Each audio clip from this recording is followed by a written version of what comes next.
Hola, bienvenidos a mi canal Aprendemos de Todo. En este video voy a explicar el resumen de los conceptos básicos de Lev Vygotsky, ¿sí? Bien, primero, fue el creador de la teoría sociohistórica. Algunos la llaman sociohistórica cultural, ¿sí? Bien, conceptos básicos de su teoría. Es una teoría socioconstructivista. ¿Qué significa? Significa que el sujeto aprende en interacción social. Otro concepto básico. Recuerden que en el canal está todos los temas que estoy nombrando desarrollados uno por uno. Esto es para que tengan un resumen, ¿sí? Que a primera vista lo que les va a hacer es ordenar contenidos. Bien, él habla de los procesos psicológicos. Dentro de estos procesos psicológicos nos va a decir que hay los procesos psicológicos elementales y los procesos psicológicos superiores. Dentro de los superiores tenemos los rudimentarios y los avanzados.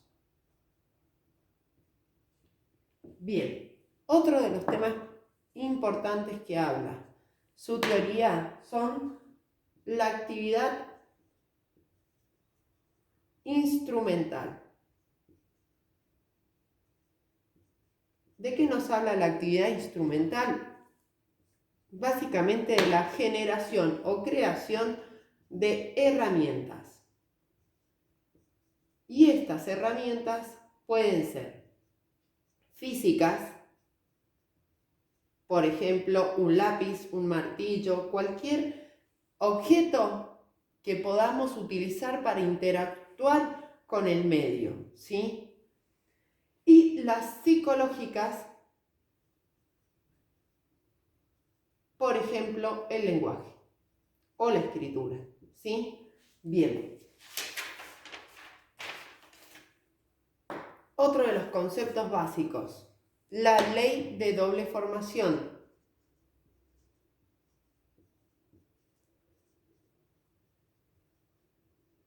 Básicamente, ¿de qué trata esta ley? De cómo se generan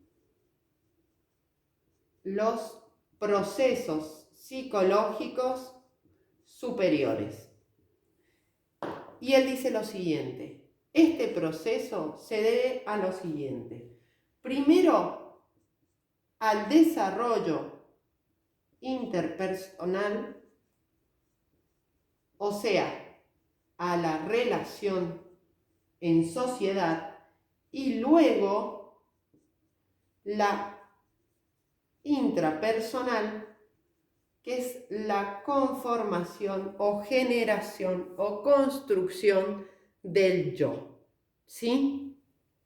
La identidad, para que lo entiendan. Primero, el sujeto interacciona para formar su identidad, ¿sí? También este proceso es para la construcción de aprendizajes.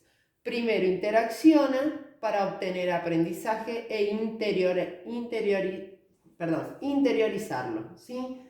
Y último, zona de desarrollo real, o sea, lo que sabe el niño como conocimiento previo. Zona de desarrollo próximo, lo que el niño logra o aprende con una guía o ayuda. Acá encontramos el concepto de andamiaje, ¿sí?